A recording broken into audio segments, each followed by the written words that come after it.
بسم اللہ الرحمن الرحیم۔ السلام علیکم، کیا حال ہے بچوں؟ امید ہے آپ سب خیریت سے ہوں گے۔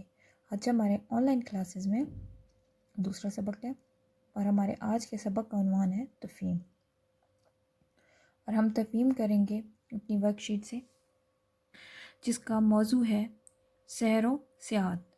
ٹھیک ہے، آپ سب کو پتہ ہے سیر و سیاحت کیا ہوتا ہے، کہ جو گھومنا پھرنا، خوبصورت جگہوں پہ جانا۔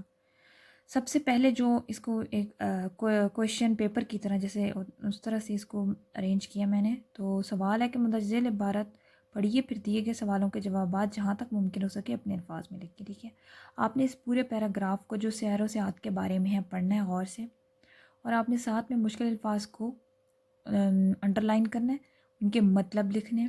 ٹھیک ہے، اور مطلب ساتھ ہی ان الفاظ کے لکھ لینے ہیں، کیونکہ جو اس کے کویشچن دیے گئے ہیں وہ آپ نے اپنی ورڈنگ میں اپنے الفاظ میں لکھنے ہیں، اور ٹو دا پوائنٹ، مطلب مین جو کویشچن آپ سے سوال پوچھا جائے گا آپ نے صرف اس کا جواب دینا، اور اس کے ان کے اندر ان کویشچن کے آنسر کے اندر، ان سوالوں کے جوابوں کے اندر آپ نے اچھے الفاظ کا چناؤ کرنا ہے۔ اس لیے یہ ضروری ہے کہ آپ ان کے مشکل الفاظ کے مطلب اپنے ساتھ ساتھ لکھتے جائیں۔ ٹھیک ہے، اس کے بعد اس ورک شیٹ کے ساتھ ہی کویشچن دیے گئے ہیں جن کے جوابات آپ نے دینے ہیں۔ ٹھیک ہے، اس میں سے ایک سوال کا جواب میں آپ کو بتاتی ہوں، سوال بتاتی ہوں کہ کیسے کرنا ہے۔ ٹھیک ہے، اب یہ سوال ہے کہ عبارت کے مطابق مصنف نے ہماری زمین کے لیے شاہکار کا لفظ کیوں استعمال کیا ہے؟ دو باتیں لکھیں۔ ٹھیک ہے، جب آپ پورا پیراگراف پڑھ لیں گے تو آپ کو آئیڈیا ہو جائے گا کہ اس کے اندر کیا کیا بتایا گیا۔ تو عبارت کے مطابق مصنف کہتے ہیں رائٹر کو، شاہکار وہ چیز ہوتی ہے جو بہترین، جو بہت زیادہ خوبصورت، جس کے اندر کوئی کمی نہ ہو۔ ٹھیک ہے، تو اب آپ نے کیا کرنا ہے کہ انہوں نے پہلے واضح کر دی ہے کہ دو باتیں لکھنی ہیں، تو آپ نے دو باتیں ہی لکھنی ہیں۔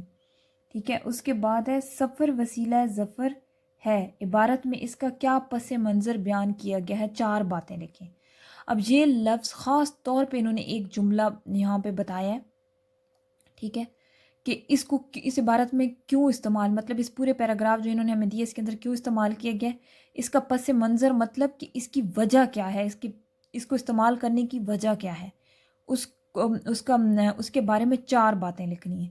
دوبارہ بات، اس سوال کو سوچ سمجھ کے لکھنا ہے۔ پہلے اس سوال کو سمجھنا ہے کہ سوال میں ہے کیا، وہ انہوں نے سوال میں آپ سے پوچھا کیا، اس کے مطابق آپ نے جواب دینا ہے۔ ٹھیک ہے، تو اب ہم آتے ہیں کہ انہوں نے کہا ہے کہ سفر وسیلہ ظفر ہے، مشہور کہاوت ہے۔ ٹھیک ہے، اور یعنی سفر انسان کی کامیابی کا ذریعہ ہے۔ تو اب آپ یہیں سے دیکھ لیں کہ اس کے پس منظر میں چار باتیں کون سی آ رہی ہیں۔ ایک مشہور کہاوت ہے، انسان کی کامیابی کا ذریعہ ہے، تاریخ گواہ ہے کہ جن لوگوں نے دنیا میں اپنے علم و عمل اور کردار سے شہرت اور عظمت حاصل کرنے کی وجہ ہے۔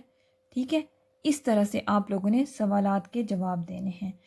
ٹھیک ہے، اس کے بعد کیا کرنا ہے کہ اس کے جتنے بھی سوالات ہیں ان سب کو آپ نے اپنے الفاظ میں ان کے جوابات دینے ہیں۔ ٹھیک ہے، انشاءاللہ نئے سبق کے ساتھ پھر حاضر ہوں گے، تب تک کے لیے اپنا خیال رکھیے گا۔ اللہ حافظ۔